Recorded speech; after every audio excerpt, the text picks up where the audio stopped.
Well, thank you very much. And so what I want to do today is give you all a kind of overview of our platform, the AWHERE platform. And so it follows a lot of the things that Abhi has just mentioned about, data curation, a lot of things that help, of course, make the whole system work well is having good data to start with. But what I want to do is I want to give you a little overview of data management and where our platform fits in. What's it good for, what it's not really intended to do. And then also give you just a quick look at some of the data sets that we've already loaded. Because one of the advantages of a system like this, it's what Abhi said, it's about sharing. It's about getting information into one location that can be shared very easily to many people, throughout your project, throughout your organization, to your donors that you work with. So being able to get information shared in a common place. Then what we're going to do is we're going to have some fun. We're going to focus kind of on this importing and being able to bring in your own data sets, and how to get them into the system and do some analysis on them, be able to share them with other people. And so we're going to have a little fun.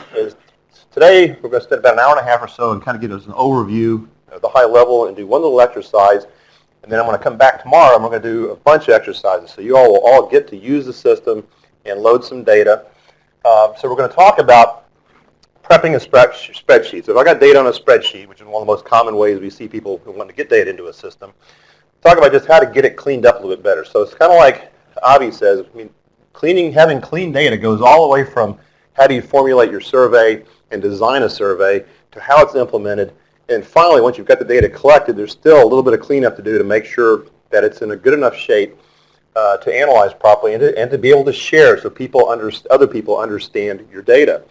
And so that's something that's important in our system is metadata and being able to describe all the information so that once you capture that spreadsheet, get some metadata around it, and for years to come, people will know that 47 means kilograms per hectare, not something else, bushels per acre or something. So you know what those numbers are.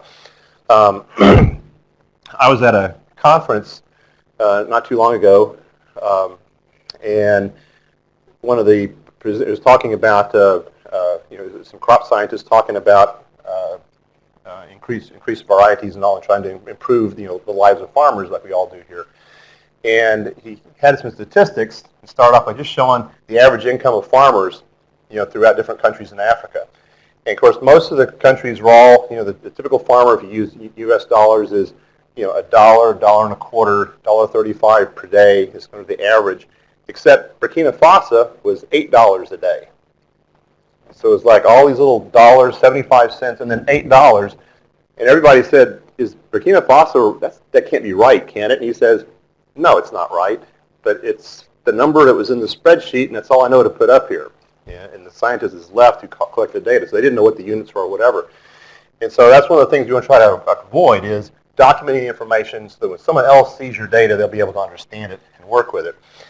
So we're going to do a little bit of talking about how do you prep a spreadsheet, just kind of get it ready to put into a system like this. Then we're going to go through, talk about 3 or 4 examples. So we're going to be putting some spreadsheets, and there are different ones that represent different kinds of data that you all work with. So we've got some survey data, about 500 or 600 farmers in a survey. We've got some World Bank national level socioeconomic data for about 5 countries over about 5 or 6 years. And we got some of Abhi's some trial data with some weather that's been added to it. So 3 different types of data. And you all are going to actually, what I'm going to do is I will show you how I go through and import that data and work with it some. And then I'm going to let you all actually import it and do it yourself. So we're going to make you work tomorrow a lot. And then my favorite part, we're going to have a quiz. You're not going to just get to sit here. We're going to give you a quiz. What I'm going to do is I'm going to give you a spreadsheet that I have messed up. I've gone in and I've changed a few things. I want to see if you guys can find what I changed, clean it, and then import it into the system. So we'll have some work to do tomorrow. But it'll be fun. And then, actually, Abhi, I hadn't mentioned, but if you guys, if you want to try this, if you've got some data set, you want just a small spreadsheet or something, you want to just ad hoc, just kind of do it, we can try that tomorrow also, just bring in some other sheet from somebody else. And then we're going to talk a bit about sharing and publishing, because that's what it's all about. Once you get the data up into the system, it's all about being able to share it with your colleagues, share it with other people, other organizations, And then also being able to publish today, make it easier for you to publish information so other people can see your results and understand what your project's doing. So with that, give you a little overview here. So what is this AWHERE platform, that Abhi and Chuka both have been kind of talking about this morning? Well, for what it is, it's a system that we've built that is based on location intelligence. So there are many systems out there that are, you might have heard of the term, business intelligence, BI. So these are systems, database-based systems for doing analysis and doing general business problems. And BI tools are used for anywhere from logistics to financial reports to Salesforce automation. So they're tools that are used in almost all aspects of business. So what we've done is taken some of those concepts, but we don't want to do financial reporting. We're not interested in doing, logistics inside of companies and whatnot, and shipping and all that. What we're interested in is agricultural data, and to some degree, public health information, because agriculture and public health are so intrinsically kind of woven together and how important they are, and a lot of similarities between them. So what we've got is basically a system that is designed to deal exclusively with agricultural data in the field. And and one of the big things about that, what is it if you take a typical BI system and you take a platform that we're building, what's the thing that's unique? What's unique about agriculture that makes you want to specialize or do things differently in it? And the big thing is that in agriculture, everything is all about location and time. Where something is and and when it is. That's what everything's all about. Because you can take the same, you guys know this, you can take one crop, if you plant it at a different time, something different happens. You plant it at a different place, something different happens. So where and when is very important. So what we've done is we've taken some industry standards. So for example, we use Microsoft SQL Server as the engine underneath our system. So it's off-the-shelf software, there are components, but we've designed a database around that takes advantage of two different systems. Because there's two kind of classic databases out there in this kind of space that we're in.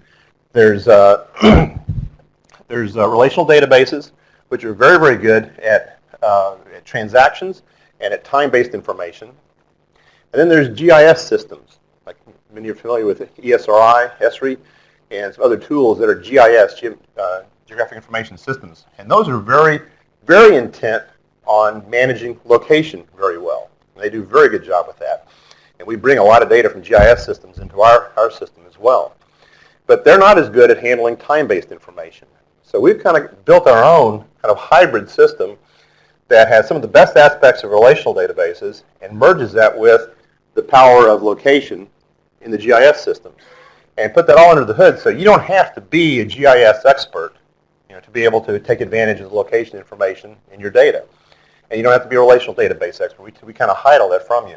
But that's the key thing, is that our database is optimized for location and time-based events and really geared towards, as I said, agriculture and public health type applications. So like if you bring one of your data sheets into Excel and you have a column that's called yield, does Excel know what yield is? No, it just knows it's got a column of numbers and you've got a name up there called yield. In our system, when we bring a spreadsheet in, you're going to pick a little thing that says this is yield. In fact, if we see in the name, we see the word yield, like if it says CS47 underscore yield, if we see that word yield, we'll make an assumption that it's a yield, and we'll even assume that for you right here, it's probably kilograms per hectare.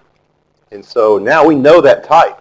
And if it's kilograms per hectare and a yield, well, we know that we can't, it's not, that if we do mathematics on it, we're not going to be adding yields together. They don't make sense. We'll be averaging yields together. Whereas if you have something that's production information, how much production came out of one farm, if we integrate those together, we know we can add those. We can either average or add those. So as our system is smart about the different units. So it's not just a column of numbers. We try to know what those columns are so we can do more with it and be smarter about doing it.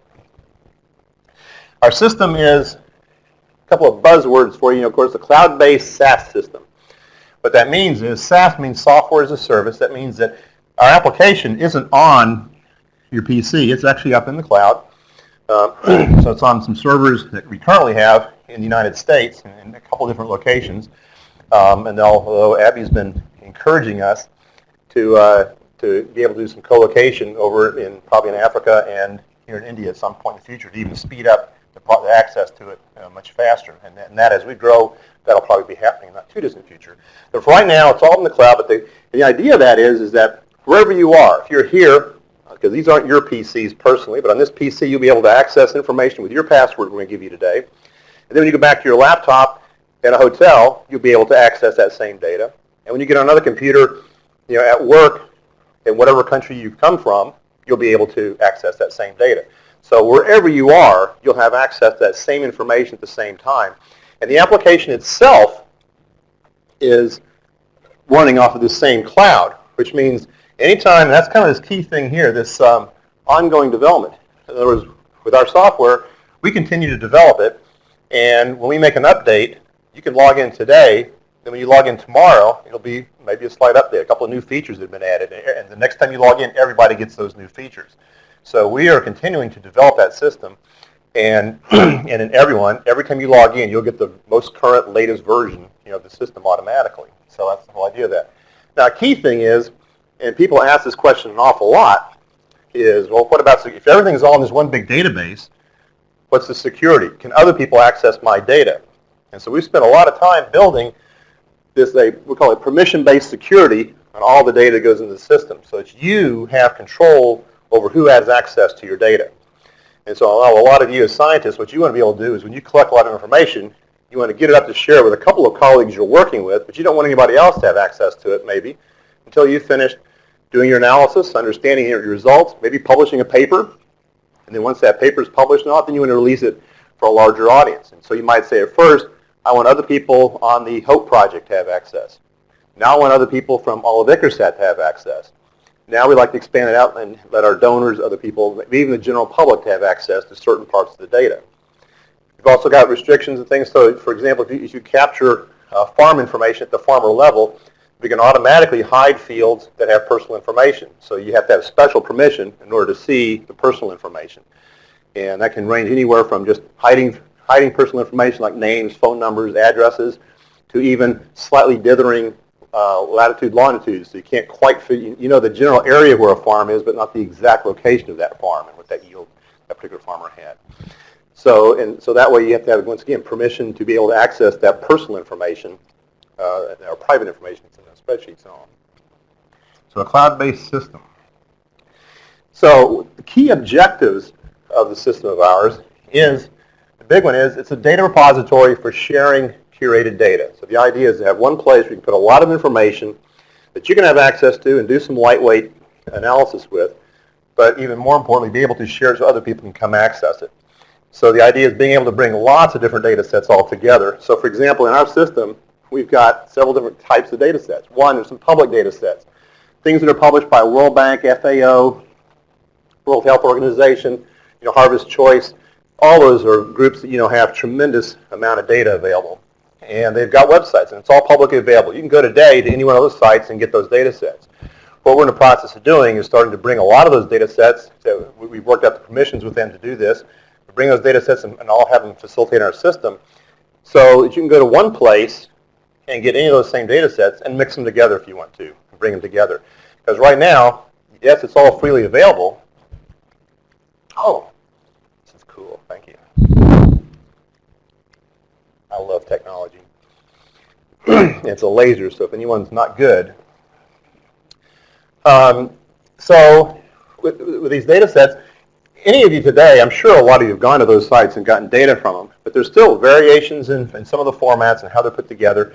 So the idea here being that all those can be in one location where I can bring some data from World Bank, bring some data from Harvest Choice, bring those into one and make my own data set with those very quickly and be able to do some comparisons and all with it. Some other thing too is some commercial data sets, and one of those is a data set that we've put together ourselves over the last decade, and it's a worldwide weather database.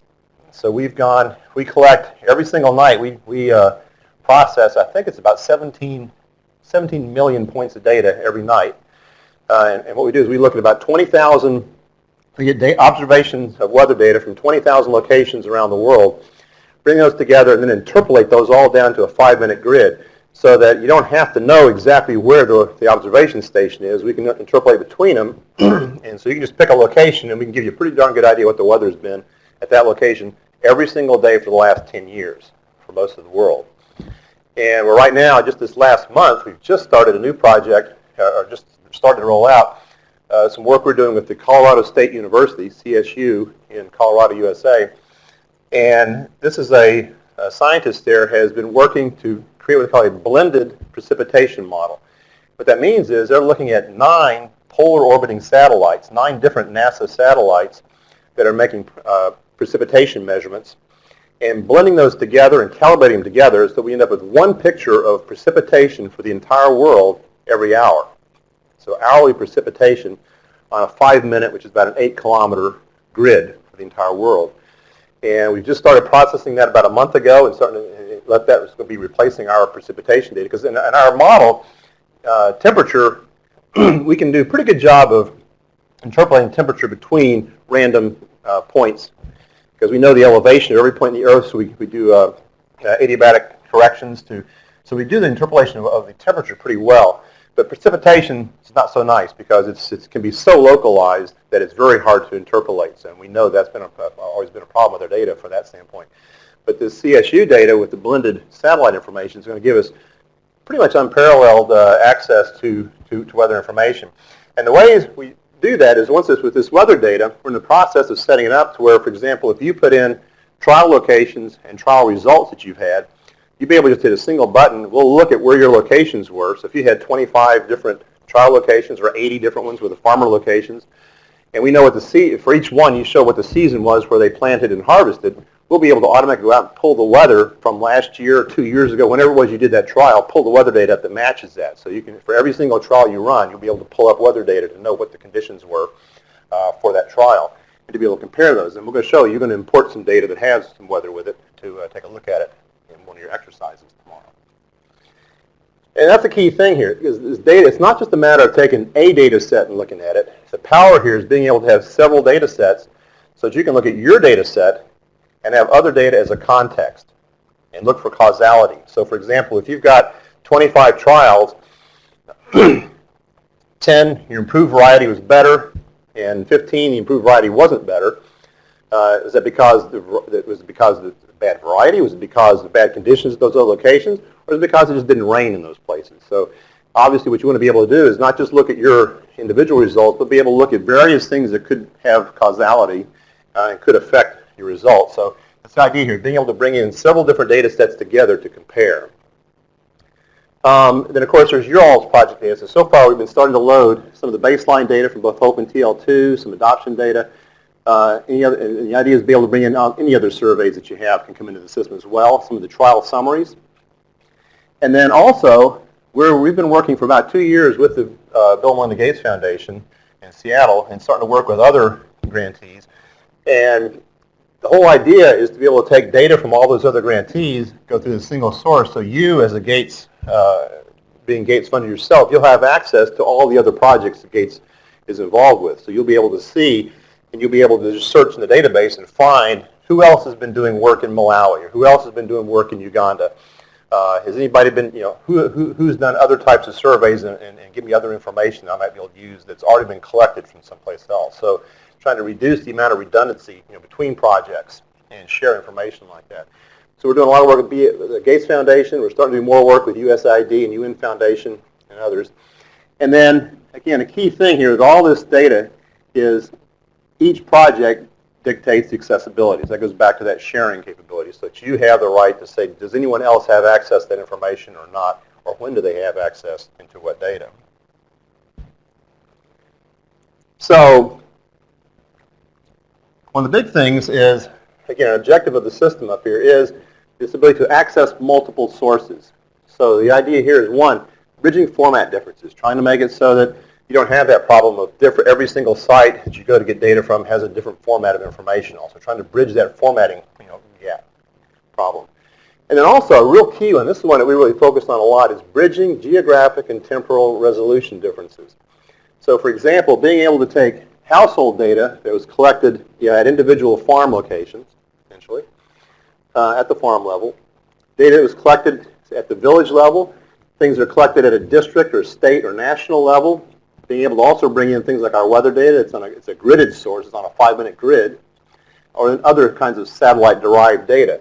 So these things all come at different just geographic resolutions, from a farm information to maybe national data. And so how do you compare those things? And that's one of the things that we focused on, and our system's very good at, is that aggregation of data between layers. So I can take 2,000 farmers. If you put if we have the lat longs for each of those farmers, then our system automatically will aggregate them up to an admin level 2, a district level, a state level, to the national level. So we can aggregate those all the way up the chain automatically, which means if you've got some data that's at a state level and your data is at the farm level, you can aggregate up to the state and make some comparisons to see how's your survey compared to other national data or district level data from other surveys or other information sources. So that ability to bridge that geographic resolution is important. I'll show you we'll be showing you examples. You'll be playing with that today. And also a temporal resolution, because a lot of data we'll have data that was collected annually. You'll have data that was collected on a daily basis. You've got data that was collected during different growing seasons. So being able to compare things that come from different temporal resolutions as well. So aggregation in both directions.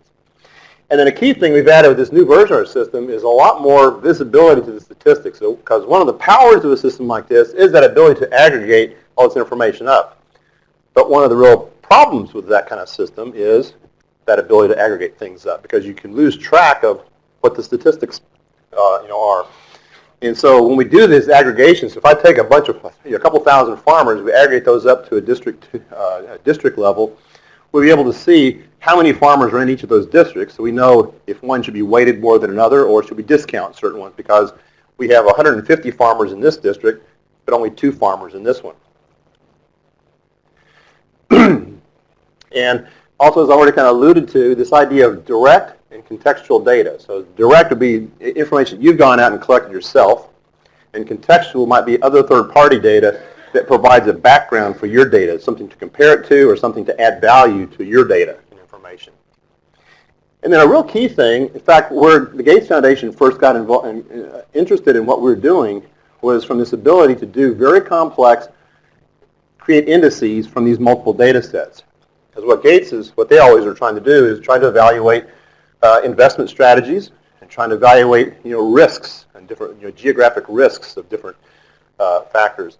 So for example, if they're getting ready to make an investment, some of the things they look at is they want to know, where are the places that have the biggest problem that they want to try to address, and where are the ones that out of those places, which are the ones that are most likely for us to succeed, have the proper conditions for adoption, for example. So they might be able to take socioeconomic data. So let's look at nutrition levels across a whole geography. Let's look at nutrition levels, education levels, gender treatment, and take those together, make an index, because some of the donors that Gates has, they'll say, we want to help people that have nutrition problems, but they treat genders equally. And so therefore they can make an index that shows all the places that are low in nutrition, maybe high in education, and are high in gender equality, and then those places will pop out where they want to make their investments. We do a lot of those same kind of indexes for risk, looking at, for example, precipitation levels, so potential drought conditions, along with nutrition levels, vaccination levels of livestock, whatnot. So where is it most likely? So one side is, where is it most likely that there could be a drought coming up in this next year? But then what we also want to know is, and where's the highest levels of population? Where the vaccination's been done for animals, so that they're stronger to be able to get through a drought, and putting all those things together to create one map that shows that risk level. So here's the most likely place that has the most people impacted and has the least vaccinations and ready for their animals. So be able to create these complex indexes pretty simply, and you're all going to make a couple of these indexes today and tomorrow.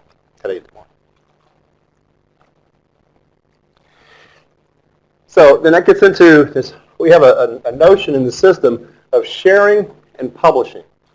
So what we refer to as sharing is taking a complete what we call an analysis. That's where you bring in 1 or 2 data sets together. So you have a nice big spreadsheet in our system of information that you pull together that you're interested in.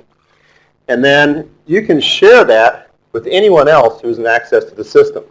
And we'll do that tomorrow as well. So you all will create a little analysis, and then each of us is going to share it with your neighbors. So you're going to put in your email address, and they'll have access to your data. No one else will, but whoever you put it in there. Of course, you got to give it to me so I can see everybody's. Make sure you did right, did good. So sharing is sharing the complete analysis within the system. And the key idea of that is you're able to pull together some information, do an analysis, possibly make some conclusions out of that, and then I can share that information with you and say, well, here's my conclusions, but I'm not just giving you the conclusion, I'm giving you the data also, so you can go back and reassess what I've done, maybe point out an error that I've made. So the idea is give you all the data along with my analysis so that you can actually feel comfortable yourself that that data was done right. I'm not just giving you a map. I'm not just giving you a chart. I'm giving you the chart attached to the data so you see the assumptions I made. And you can change those and challenge them. So that's the idea of sharing. Publishing is the other. That's more of a one-way thing. That's where I can create a table with a chart, for example, and then I can publish it. It will just automatically create an HTML link that you can send an email to somebody else or post it on a website so someone can click and see some of your results. And they can interact and maybe roll over it and see the different values, but they can't change anything and they can't access the raw data behind it. So sharing is where you actually give the data to another user of the system that they have full access to your information. Publishing is a one-way, publish to the public or to other people that you just want to specify by sending an email to them to let them see your results. Also, being able to, anything you see on the screen, you can hit one button and download it to Excel. So you can take any data at the raw level or aggregate it up to a district or state level or national level. And whatever you see on the screen, you can download to Excel to take it to go someplace else. And we also provide, there's some lightweight analysis tools. So being able to do this geographic and temporal aggregation, so moving from point level up to national level and anywhere in between. Being able to do some calculated variables, so a few things you would do in Excel, just a little bit easier because of less knowing what type of data you're working with. And then be able to create these multi-attribute indices and all that. So some lightweight tools. So the way we like to say is what our platform is good for and is not good for. What it is, it's a place for your analyze, summarize surveys. So primarily, we're not the place to put just all that full raw data. You can do it, but typically, you take that raw data, you want to go through some processing, clean up, get rid of things that are excessive or whatever, and then that analyzed data, that is what you want. Probably it's somewhat curated. That's the stuff you want to put up in the system to do some further analysis or to share with other people. So analyze, summarize surveys. We're not trying to replace trial management software and genome type work and all that. That's not our intention. We don't have the tools to do that. But we are a good platform for taking your summary data after some trials and putting that in a location that you can share with other people. And also be able to bring in weather data and other causal things to take a look at as well. So trial summaries, to be able to provide some broad access to them. And then just general data to be shared across projects or with the public. So those are the things that we're very good at. What we're not intended is for that raw and curated survey. Yes, you can put it, but that's not what our intention is, and we don't have a lot of the tools to help you right now curate that data more fully, although that's something we're trying to do in the future. Also, we're not trying to be a replacement for SAS or Stata or other statistics packages. We have some nice basic ability to do some basic calculations and to do some, to try to do some comparisons between fields, but not trying to do full statistical analysis. And so that's where we have the Excel export that you can bring data out of our system, go back and go to SAS or Stata and do a further analysis. In the future, we're actually looking to have a direct interface so we can actually export directly to SAS and Stata so you can just do it in one step. And conversely, be able to read those files into the system as well to produce summary information. So we're not a replacement for those, not trying to be. And not a replacement for the genotype analysis in detailed trial management. So those are things we don't try to do. We try to be more at that little higher level and more at the sharing level. So I'm going to give you a few pictures, let you sort of see the system, see what it looks like. And basically the key concepts, I'm going to show you these are the words first, but the key concepts I'll be talking about, we've got a home page, just like any kind of website. There's a home page where you start from. There's a thing we call our start panel. It's kind of like in Microsoft Windows, a little start place that kind of gets you anywhere you want to go in the system from this little start panel. And the home also has some help, some tutorials, and a few bulletins about what's going on, new features in the system and whatnot. Then there's the library. And that's a place where we access all these curated data sets from yourselves and from other organizations, and the World Bank and other the weather information, etc. So the library gives you access to all the data sets that have been published in the world out there. And these might be data sets that you only, maybe you've got some world information, public information that anyone can have access to, and you'll have access to maybe other ICRISAT data that other people outside of ICRISAT don't until you want them to have access to it. Then the new thing we've just introduced that we've been working with Avi and Shuka pretty hard on this past 6 months is what we call Express Loader. And that's the ability to bring in just raw, you yourselves can just bring in a spreadsheet very quickly into the system, add some basic metadata in a hurry, your units and types for the data to identify them, and do some quick analysis. But then start getting them ready to get them prepared so that you can actually share those with other people. So our little Express Loader for importing spreadsheets and adding types and units to it. And the key core of the system is what we call the viewer. And the viewer is where we have an idea of an analysis. An analysis is a set of data and a set of visualizations that you have together with that data. So that's an analysis. We have a thing called the palette. And the palette is a little place where you drop your data. So if I open up a library, I might go to some World Bank data and get some socioeconomic data from Tanzania and drop that into the palette. Then I might go and get some other information about Tanzania from another source, drop it into the palette. So the palette is this little place where I just drop all the data that I want to mix together. Then from the palette, we can then get these, what we call our triple view analysis, I'm going to show you here, where I can actually start looking and visualizing that data. And then from there, I can also share and publish the information out of the viewer. So those are kind of the key concepts.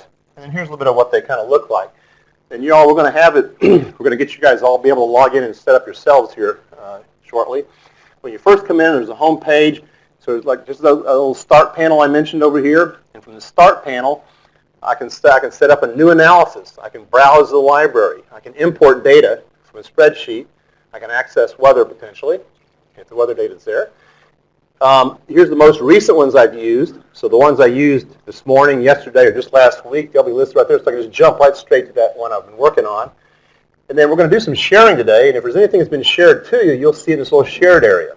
In fact, when you guys log in a little bit later here, when it comes up, you'll see one analysis that I've already shared with each one of you. So there'll be one already there for you that I put together that you'll have access to. You'll just click on that and go right straight to see what how I left it. This information got some help information and some tutorials, and then some some bulletins and things like that. So from here, if I click on, for example, if I click on Browse the Library right now, then that takes us into the library. And what we see here is a list of all the data sets that are available. And again, this will depend upon who you are.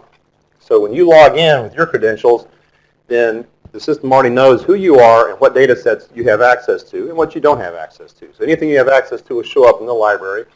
And we've got a little set of filters up there, so I can filter by the type. Like, am I looking for trial data, baseline data, adoption data? I want to look for data from ICRISAT. I want to look for data from the HOPE project. I want to look for data from WHO or World Bank.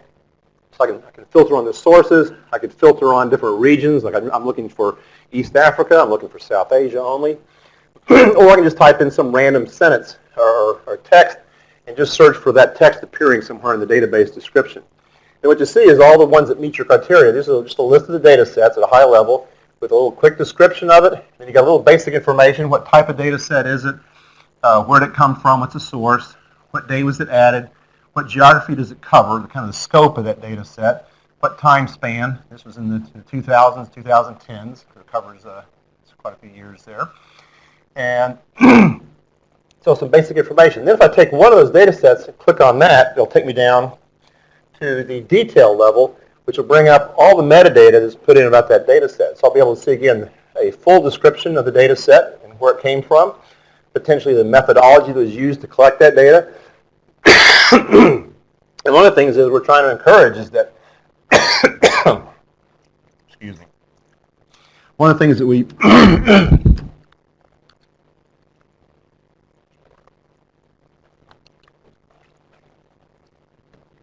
become human here again. So one of the things we're trying to encourage by being able to show all this metadata, we're hoping to promote that everyone will want to be proud of your data and make sure that you have good descriptions of what it is. So other people will know how to interpret that data and is this data appropriate for me or for what my objectives are. And then so once I go to this detailed look, again, I get all this metadata, methodology, potentially there's policies associated with the data and usage. How am I allowed to use that data? Do I have to state anything if I want to use it externally, or I can use it for my own personal use or whatever? And then you also see a list of all the attributes that are contained in it. If I roll my cursor over these, you'll be able to see a little bit more information about where that, what the units are, and maybe a bigger description on each one of those. And then what I do is I go through it, like for example, I can pull this data set up from the TL2 chickpea here in this case, go to section 8.10 of the survey, and just pick out my best average grain during the different Kharif and Rabi seasons, and the good average grain and good during the Kharif and Rabi. So I just pick out these 4 variables and then hit the add to palette, and it drops it. It's my palette over here. It drops it in the palette. So I don't have to bring the whole data set. I can just go through and pick out a few variables that I want.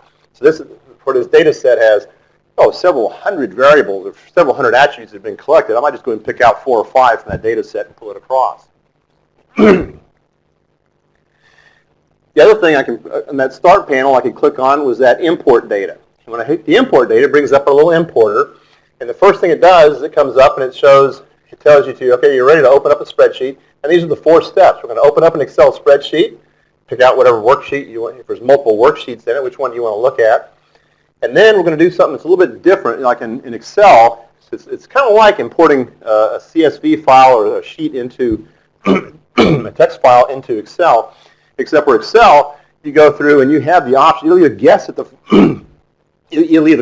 types, or you can specify: is it a date, is it a numeric, or is it a text? That's pretty much the three formats. Or just say general and let Excel guess at it. What we do is we have a little more sophistication with that. We also will try to guess at it, but we're not just trying to guess is whether it's a number. We're trying to guess: is this a yield? Is it a count of people? Is it a population? So we'll try to take it another level beyond just a number, but what kind of number is it? And not is it a text field? Is it an enumerated field where you ask yes/no questions, or did you ask the color of the soil that you have? And I've got red, black, brown, and dark red. So we'll try to take it another step to do that. But the idea is that you'll see a step where we identify the header in the first row of data, and then we'll describe the units and the types. And then, same thing, just like the library, we add the data to the palette. So those are the steps, and as soon as I open up a spreadsheet, you'll see that spreadsheet down below here. And you just select the header row, and click on whatever row is the header. We will have already tried to guess it and usually hit it pretty close, but if we miss, you correct it. You select the first data row. If there's any, if there are units, that someone's included, say, a row of units in here, I can pick that, so it already has the units. Or if you have a longer name, so very often, we'll have an example of that here that you'll import yourself. There'll be a header that's very cryptic, that you've got attribute 1, attribute 2, attribute 3, attribute 4. You have to have a lookup table to figure out what it actually, the actual meanings was. And some people will put a row that has a longer name in it. If you have that longer name, we can identify it. We'll pick up those names automatically. So just a couple things to quickly identify it. And then we take you over and show you, here's a list of all the attributes you had. These are the header names. This is a little, maybe a better name for it. And you're allowed to change that to actually make these more readable as you go.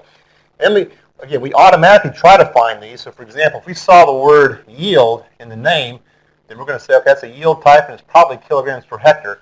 But I can change that to a different one. I can also change this to any other set of units that I want to. And we saw the word area in this one, so we automatically assigned area to it. Words index. So certain things we'll look for, keywords, and try to do a good job of picking out those types ahead of time. But then this is a page where you can actually specify it. So right here, you're already getting some metadata about that spreadsheet. So you're taking a sheet that you understood, but maybe no one else will ever understand, and starting to make that more acceptable. And so these units will all go with that data so that anyone you share it with will then know exactly that those are kilograms and not pounds or grams of information. And then once we import it, it goes into the palette, and then this is our viewer. And the viewer has, you'll see this a lot, it's this little triple view. There's the tabular view. It looks like a spreadsheet. That's your Excel kind of view of the information. That same information is being mapped, and it's shown on a map. So I see the values geographically. And it's also being shown in a table or a chart. So I see these 3 views. And the reason we do that is I can expand any one of these to be full screen or small. I can turn it off completely. Don't even look at the map if the map is not relevant to me, to my data, whatever. But the idea is I see these three views because different data will show different patterns in different ways.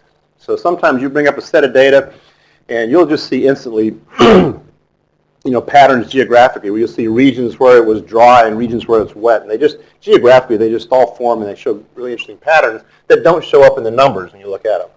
And other times things will show up in your numbers. Sometimes you'll see some nice little interesting patterns here, in the chart. So different ways to help you, look at that data.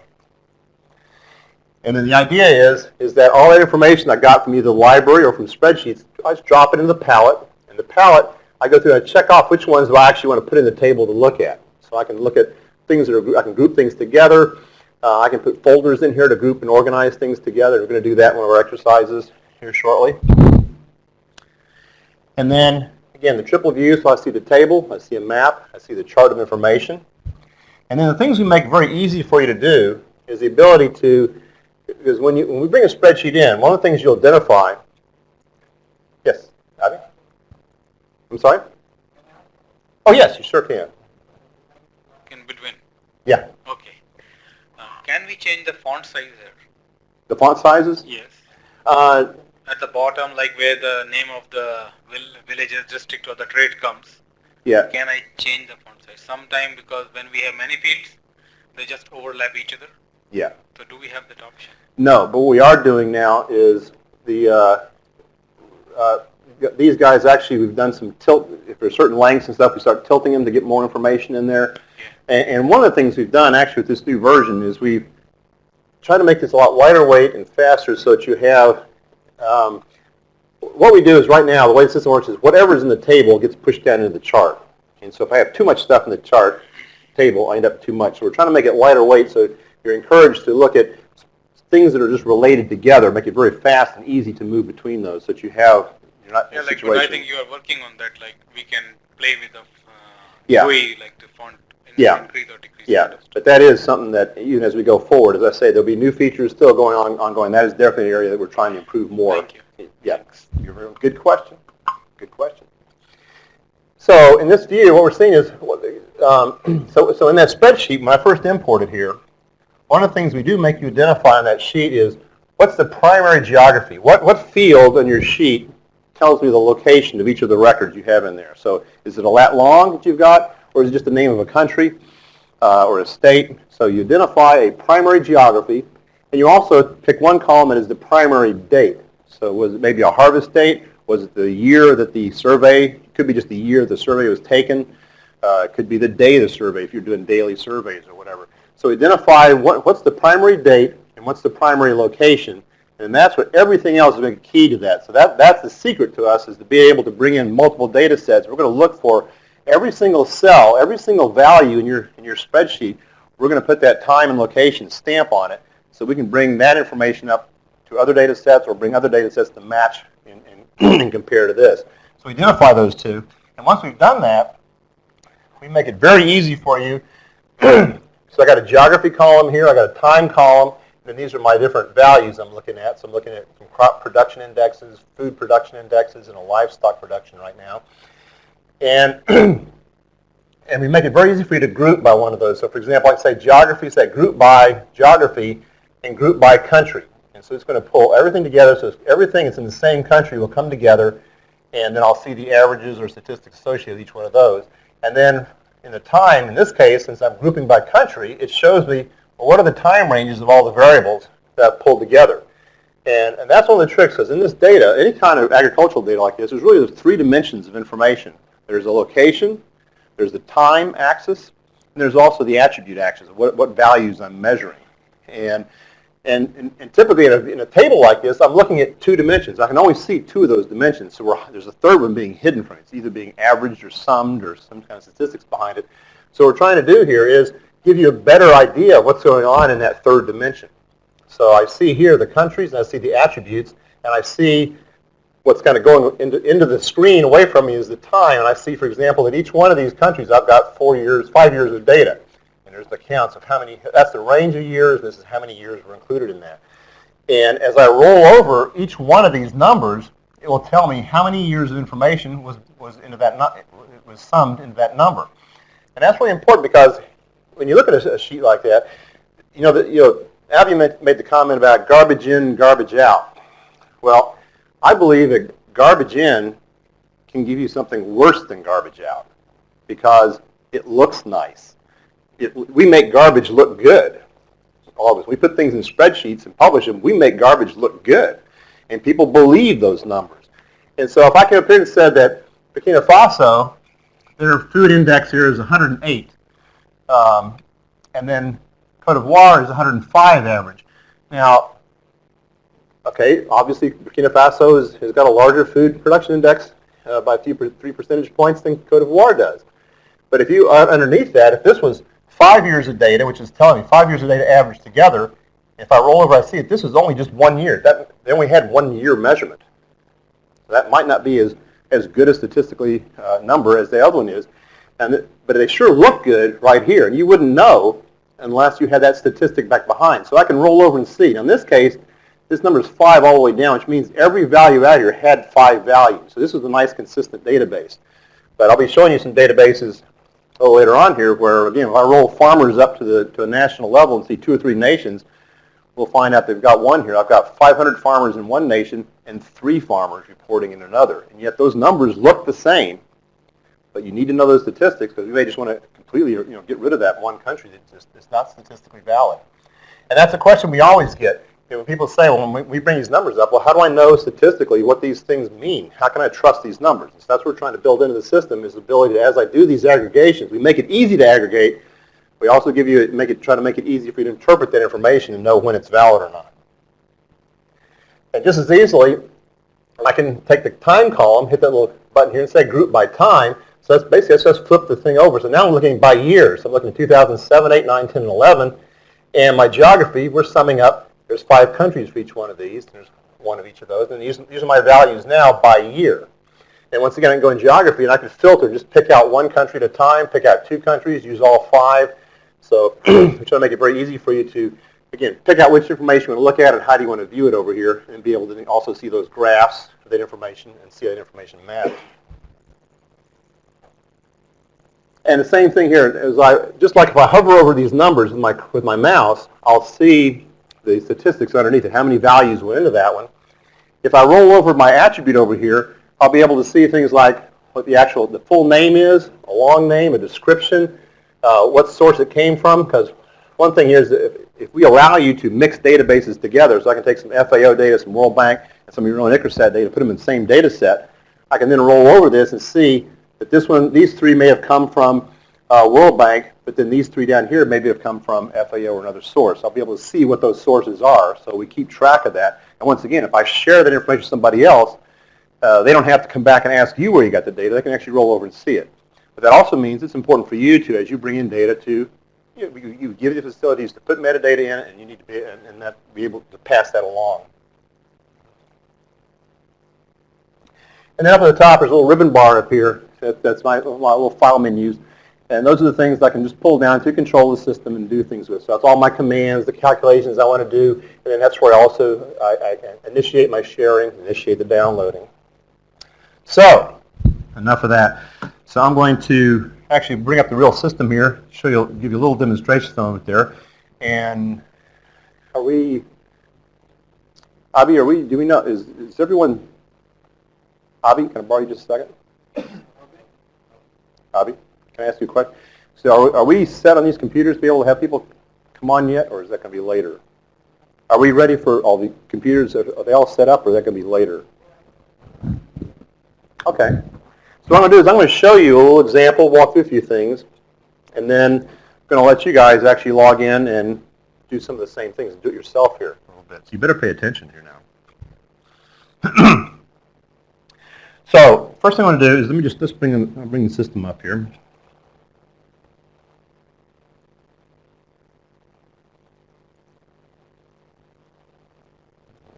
Just make sure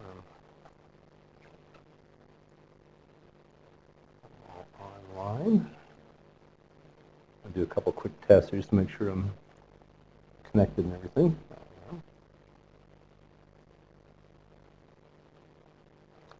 I'm going to start it completely from scratch here. So I'm going to hit the restart button. So this will be the way the system looks when you first turn it on in your browser. And going out to a location called apps.awhere.com. And everybody goes to that same location. Yes? Not yet. First I'm going to go through it one time here. Yeah, and then we'll get everybody to come on. So I'm going to do it one time, so I want you to pay attention. I'm going to go through it once.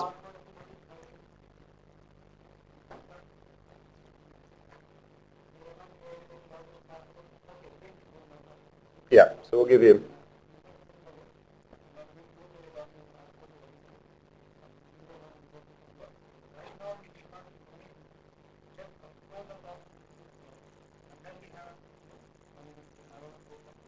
Yeah, and what we'll do is, just like we're going to do right now, we're going to repeat this 3 or 4 times. I'm going to show you a couple little things, let you see how it kind of works, and then I'm going to let you guys log in and actually go along and do it yourself there. And I think we've also got some little printouts to hand that you can actually follow, and actually have a little printed guide, so you can actually do it yourself. You don't have to watch it. You don't have to, I'm not going to tell you every step. You can do it. And then Abhi, Chuka, and I will kind of wander around and just kind of help you guys with it. But we want you to actually get a chance to play it, play with it and all that a little bit. And there's nothing, one thing is you can't hurt anything. So you don't have to be afraid of, because basically what we do is every time you do a calculation or do something, we automatically behind the scenes save it for you. So we take care of saving things, and you can't, the only thing you can delete, you have to actually go in and delete, and it'll say, you really want to do that? And delete it. And you can only delete data that's yours. You can't delete someone else's data. So you can't really hurt anything with the system. So you can always, you just poke away at it all you want.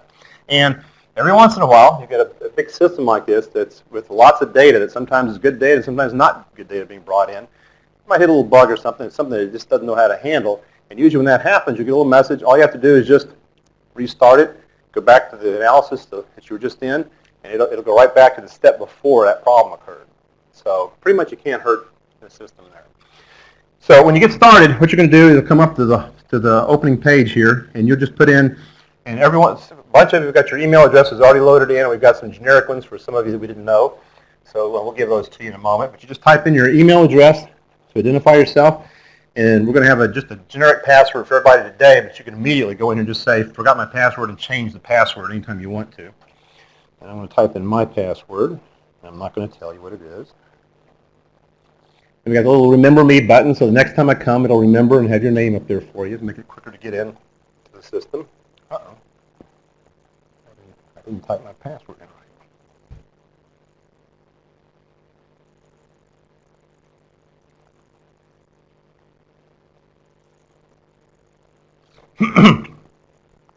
This takes me to the home page. And so I get my little start menu up here. So these are my quick things I can do. I can start a new analysis. I can browse the library. I can import data. These are the recent things I've looked at. And these are some things that somebody else has shared with me. And we got just a few little examples and things I can go through. So from here, let's take a look at the database. So I'm going to go ahead and do a browse the library. So there's the library just popped up as soon as I hit browse. And it gave me a little empty palette. It pre-named it. This is analysis number 10. I can go and rename that if I want to. In fact, let's do that. Let's go up there and say I'm going to just do a right click and say rename it. And we'll call this Hope Trial Example. And now I've got a list of data sets here. So these are all, I can scroll down through them and see all the sets. And these will be all the ones that are available to me from your password. And today, you'll have access to all these same data sets. These are all ICRISAT data sets right now. Some HOPE and TL2 data sets that are in here. They've been loaded. But they're all one location. So you can go to find, the TL2 groundnut, HOPE Africa, HOPE Trials, TL2 chickpea. And I can go up here, and here's my filters. I can click on the filter button and show me all types, or just show me data sets or surveys or trials. I could say, show me all the sources. In this case, they're all from ICRISAT, so I just have one choice. But if I had World Bank or FAO, I'd be able to pick immediately just the ones from that source. I could also pick different regions, so it looks to see what regions are represented here, and then I can filter down and get down to smaller sets and all. Or I can just type in, for example, just type in chickpea. And it'll bring up any data set that has chickpea mentioned in it. So you see a bunch of the TL2 projects that will show up there. Or I can type in sorghum And now we start seeing some hope, some of the hope information and stuff there. And what I'll do is let's just pick out one of these guys. I'll go down here to say, I'll just pick out my hope. There's hope trials. So I clicked on it. Now what it's doing is going back out and pulling down all the detailed information about this. So there's some basic description. We don't have the methodology information for this one right now, so it's not there. But I'll be able to see other information. I see that it's the date when it was added. Again, what countries are represented, the time span overall. And if I click that open, I see these are some folders of data that were included in that when it was built. So here's my FLD data. Let's open that up. And what I can do, for example, is just say, okay, I want to just take out for each one of these varieties, my improved varieties, my CS18, I just want to take the average grain, and I'm going to take the CSV22 and click the average gain yield. So what I'm doing is I'm just going through and just picking out a very small subset of the data. I just want to take a quick look at how what the average grain yields were for each of these varieties in this set of trials. So I'm just going through and checking the ones I want. And now that I've checked them, I'm going to go up and just say add it to my palette. And depending on your connection speed and all that, oh, that's fast. So we've got that loaded. And now I can also go in here and I could bring out some other data if I wanted to. So I just added, you see a little folder appeared up here. So I got that data in it. I can add other data, or I can just say, I'm just going to close this. And I'm already starting, and my data is starting to show up here. So now I can open this up. Now up above here, I see this is my palette, and I can open up everything. So there's everything in here. I can turn everything off and say, just look at this CSV18.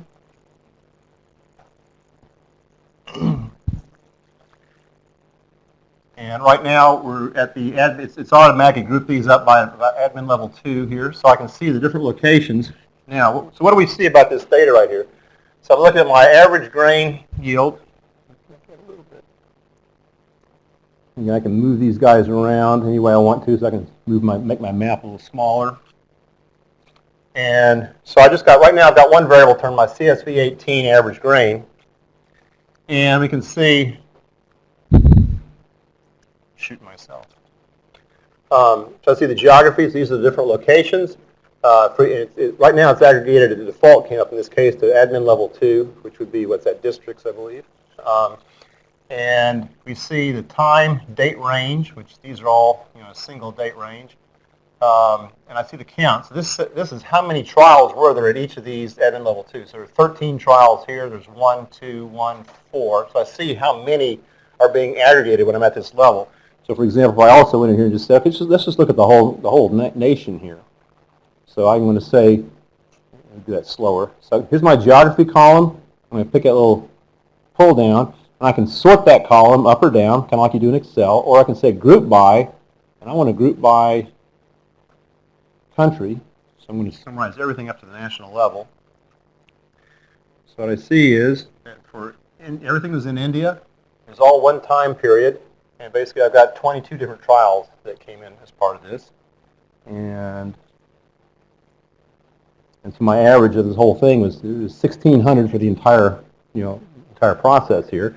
I can then start breaking it down. So let's go, now it's grouped by, admin level 2 or 1.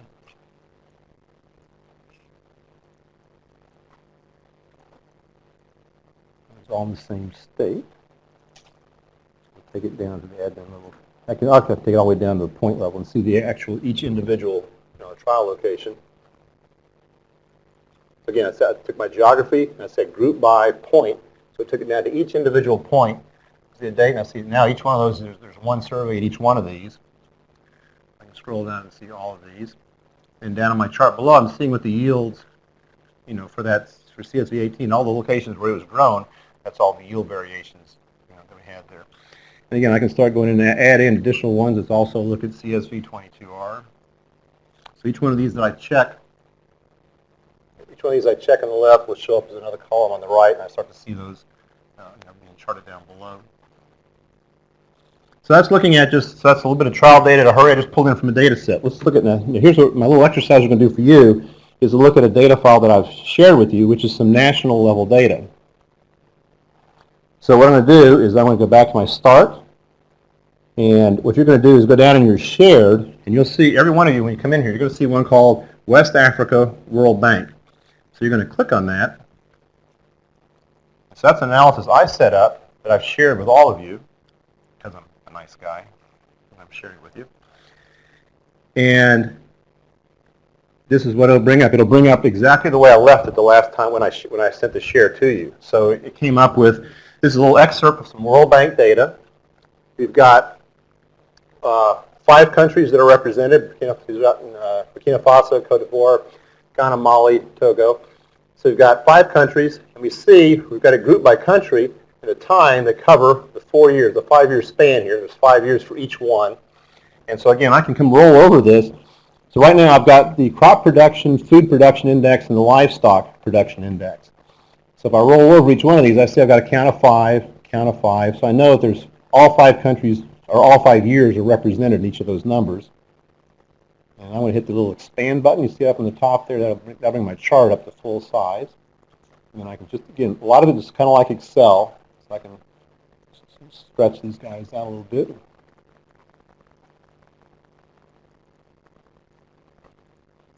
Shrink it down just a little bit here.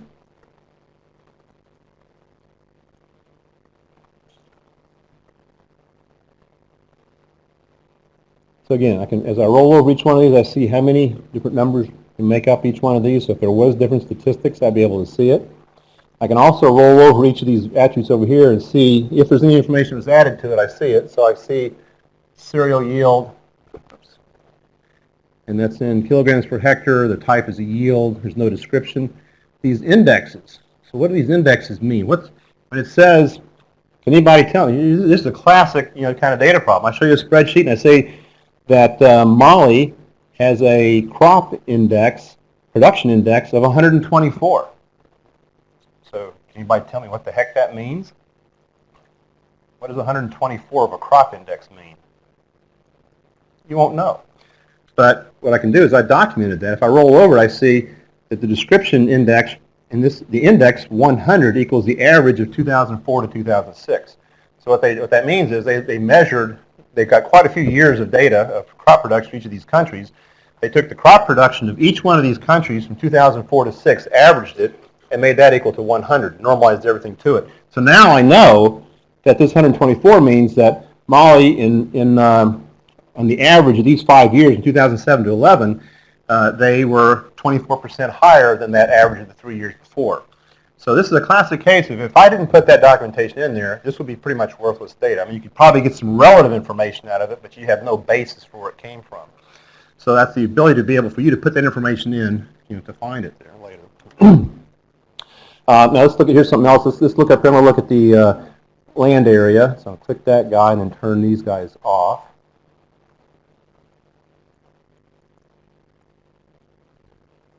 So this is the land area for each of the countries.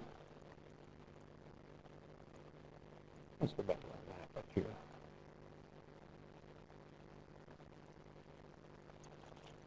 Okay, so I see here once again 2007 to 11, and there's 5 values of each one, so that means that the land area is measured every year. Let's also turn on the forest area of each of these countries. And now we start to get something a little bit interesting. This says the range of the numbers is now 2 to 5, which means there's 5 years represented, but the numbers that I'm displaying, the forest area and the land area, they range in 2 to 5 samples each one. So that's warning me that I don't have equal statistics on each of those columns. And in fact, if I roll over, I see that for the forest area, there's only 2 years that in Burkina Faso, in fact, in each one of these, there's only 2 years that we've actually averaged together. And whereas the land area was actually, we've got measurements from all 5 of the years. So this is a case where, again, in my count column, this just gives me a warning that of the data I'm looking at, there's varying statistics, behind it, and I can go look and see about each one of these. And typically any of these things, as I roll over, you get more information. It tells me more about that data. Okay, so here's what we're going to do. Here's your exercise the first thing we're going to do is you're going to open up the same set of data. You're welcome to play with it a little bit and take a look at it. But what I want to ask you to do is I want you to get that crop index, food index, the livestock, turn the others off. So I'm going to bring up those three indexes. It'll take just a few seconds to do that. And what we see here is I got my crop indexes where 100 is normal for the previous years before. So we're looking at the crop index, the food index, and livestock as it varies across those five. We're going to create an imaginary index.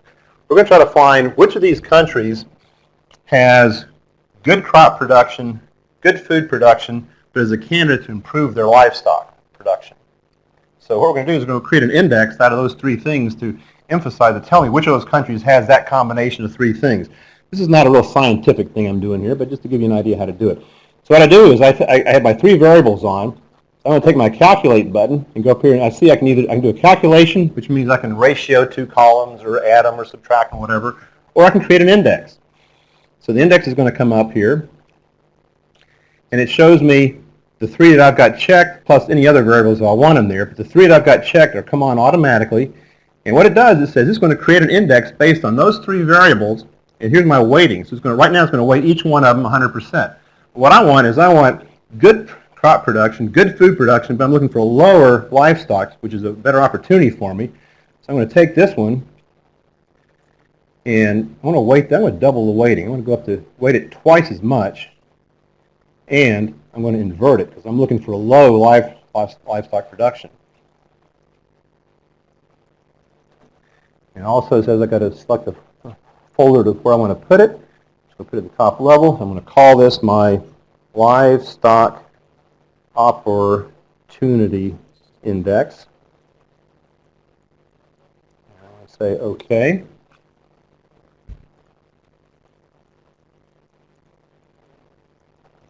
And there it is. Here's my livestock opportunity. I'm going to turn it on.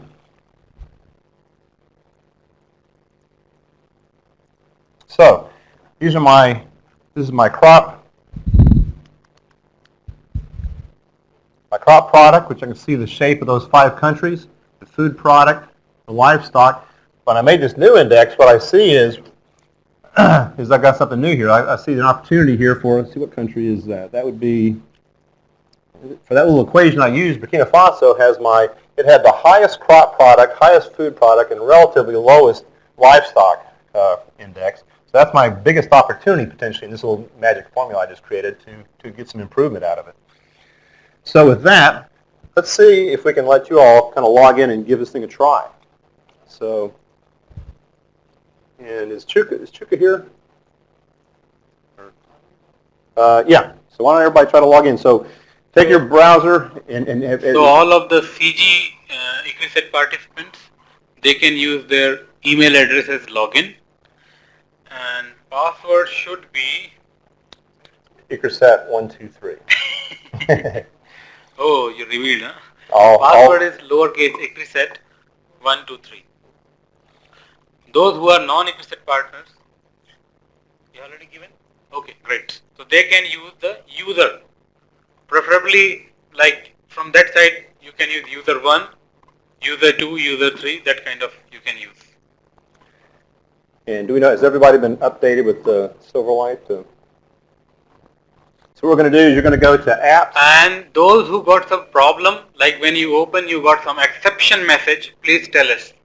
We'll rectify that because few systems has earlier version of Silverlight, and we knew the platform is advanced platform. It takes use of the latest version of Silverlight. Yeah. So we'll update it and it will work fine. So just please let us know.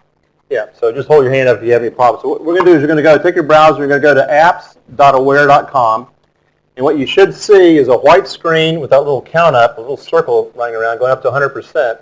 And once it does that, it should go, let me do it on mine here so you see it. So it should look like this. You get a white screen, you get a count up to 100%, and then you'll get the login screen right here where you log in. Now, if you don't get that within about a few seconds, let us know, and we'll make, because this is that one time we might have to just make sure your system's configured right. Oh, you're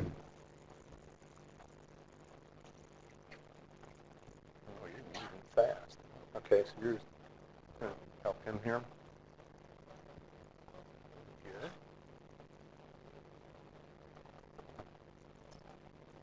Good, good, good. You getting okay? It's not working. Okay. Big okay? You know how to help her? Okay. Oh, you're working on that. Okay.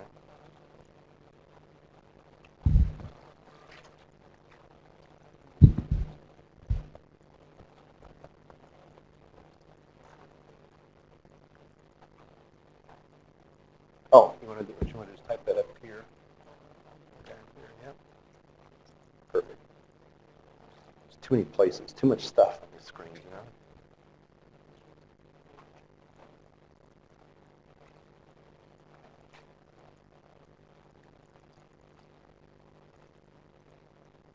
That should be it.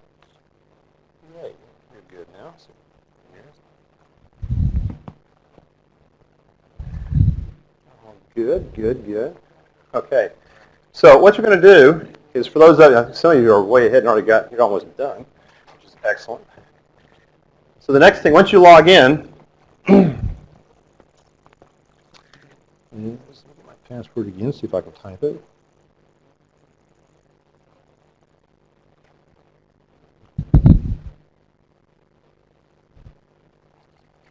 Okay, so when you first log in, you get the start panel, and if you've already gone in someplace, anytime if you got the palette up here or something like that, you can always go up here, hit that top, hit the start button, get your start back up. And what you should see is under shared, there should be one called out West Africa World Bank. So just click on that guy. That'll take you right into where I left it the time before.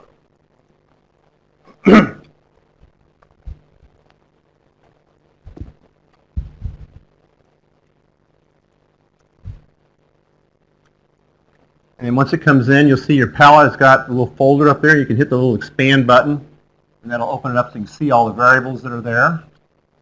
You can roll over those variables to see a little bit more information. There's not, some of these aren't really well documented.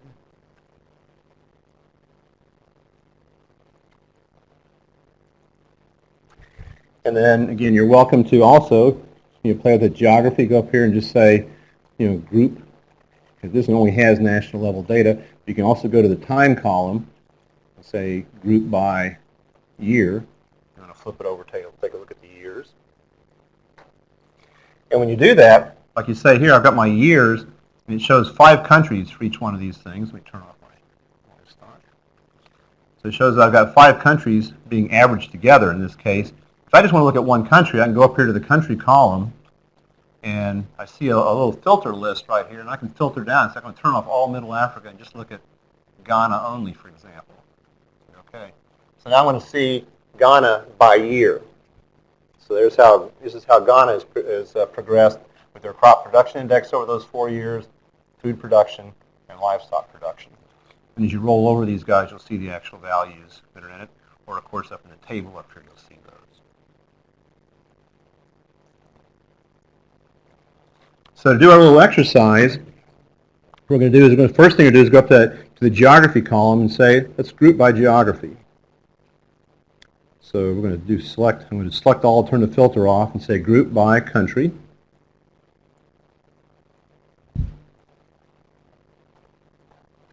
And then I'm going to go over here. If you've got anything else turned on, but you just start clicking. So if you want to if I wanted to look at my, my forest area, I'd click on forest area and land area. And as long as you keep clicking, it'll wait until you finish clicking. And then it'll go off and do a little calculation and bring that data in. So it brought in those 2 values. But what we want to do in this exercise is we want to look at those 3 production indexes. So I'm going to turn this guy off, turn this guy off, turn on crop production, food production, and livestock production. And there they all are. As we see them all down here, we see the countries, see what the values are. And then we're going to do a calculation. So go up here and click the Calculate button, and then pick out the index. And since I've already got the 3 I'm interested in turned on, it's already got those highlighted for me. And it's got them all set to 100%. So the first thing you do is what I haven't showed you, we're going to learn a little bit later on, is you can create folders over here to organize your data. So I could have put all these production ones into one folder called production indexes. So I pick a folder, which is only one folder, the top one. Then I give it a name. So I'm going to call this my livestock opportunity. I'm going to call this number 2, so I know it's different than the last one. And then I see I've got the 3 of them all equally weighted 100%, but we want low livestock production today. It's got an opportunity for us. So we're going to click on the right arrow, and we're going to invert it. I'm going to click on it again. I want to emphasize this one, so we're going to gun it up to 200%. So we're going to count it twice as much as the others in this index. Then you just go down and hit OK. And so now it's calculating that across all those 5 years for those 5 countries. And now you'll see at the bottom is that your opportunity. And click on it, and it'll add it in as another variable, and I'll be able to see the values down here. And once again, I can roll right over. And then what I can do is I can even turn the other 3 off. So now we're just looking at the livestock opportunity, nice and big on the screen here. And in my map, I'll see up here in the map it's actually showing. So you see here on the graph, I see that it's Burkina Faso, or I can just glance at the map, and it's obviously right there is where it's located. Here's my map. Slower. Okay. So why don't we? Okay, let's see. Maybe I shared it with you here. This one. Oh, okay. So go back and hit your start menu up here. At the top, start button. Hit that. And then shared West Africa. Click that guy right there. That's going to take you right in. There you go. So you can click on the little arrow button to open it up so you see everything inside it. Hit the guy right there. Just a second. Okay, hit it now. Do it one more time. I'm sorry. Do it one. Click on the little arrow all over here. Yep. And it's just a little triangle. There you go. That guy. That'll open it up. And then what you do is you can click at that guy. I'll turn all of them off. And go down and just click on the 3 productions there. There you go.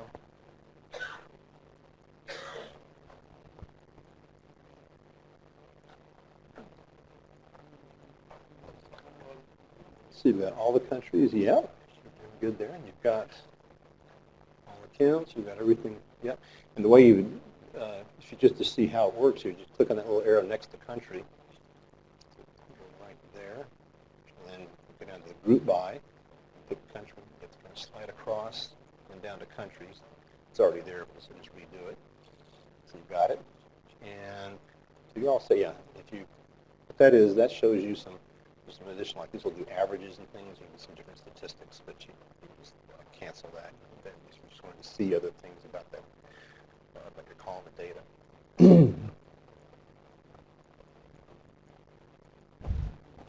Yeah.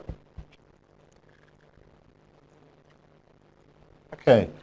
So I'll do is I'm going to do it one more time here, just so those of you that want to. So we'll try one more time.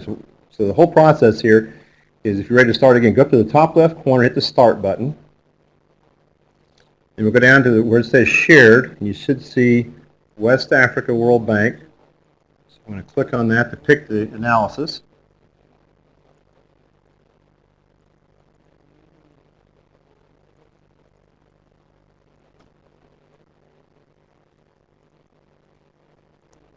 There we are. So I got my analysis. And then up here I see the folder of the data, and there's a little tiny arrow next to it. If I click that little arrow, that's going to open it up so I see all the values inside.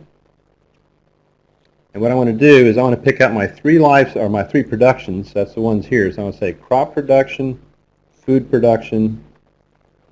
That took a little bit too long, so oops, I got a little error there.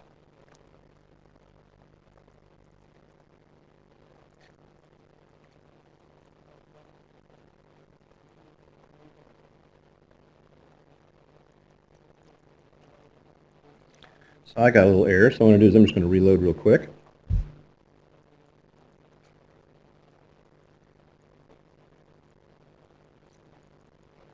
I said you can never hurt anything here.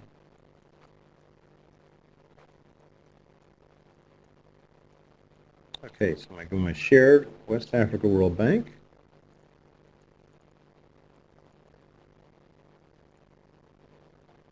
I click the little arrow to open it up. I'm going to turn off this one here and turn on these three. Okay, so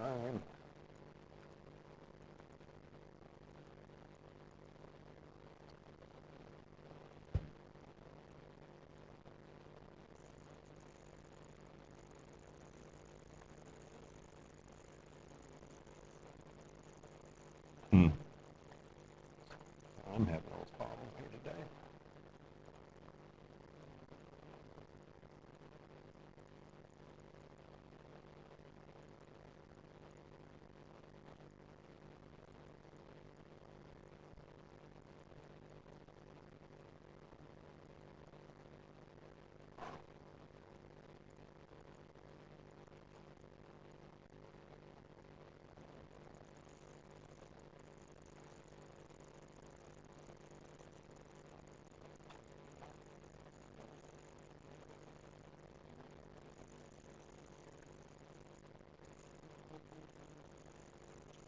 Okay. So I'm going to open it up. And again, you want to find the ones that are the livestock, food production, crop production, turn off my land area.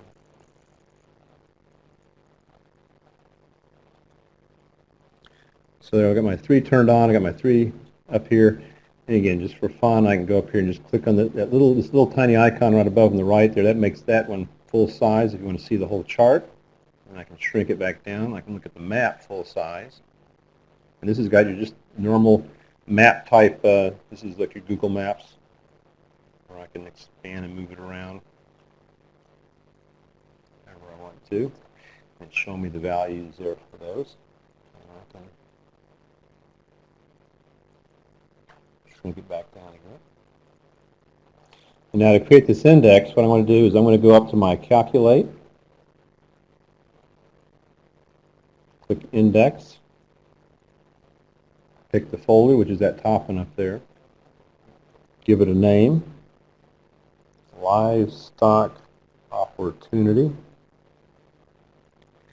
And I see all three of them are 100%. I'm going to click the little tiny arrow to the right of this one and change the weight to 200%. Then I'm going to click it again and invert it so that it means low. I actually picked my variables in a different order here, so we do that. So livestock 200% and livestock inverted. And I click OK. And then I can go down and turn on my livestock opportunity.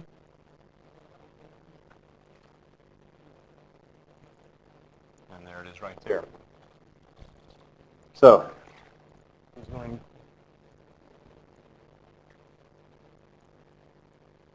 It's got it there, yeah.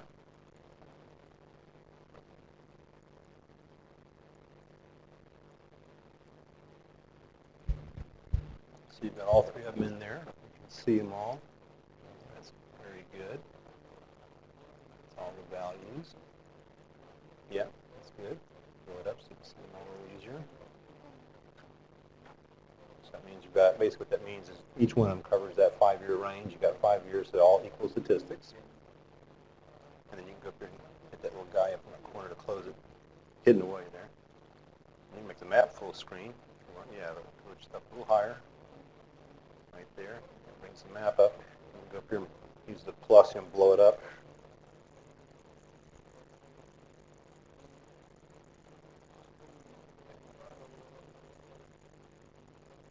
It's pretty sensitive.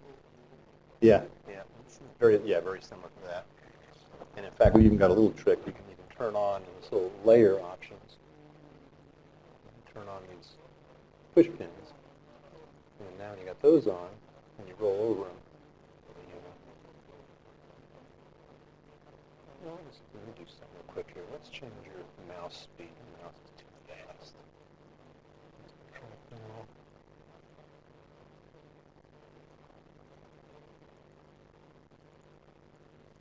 Oops. That's not what I wanted.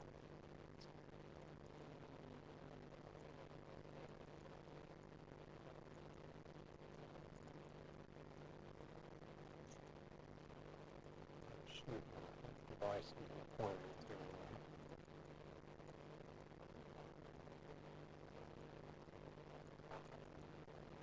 Shoot. Let's see what I was running the mouse.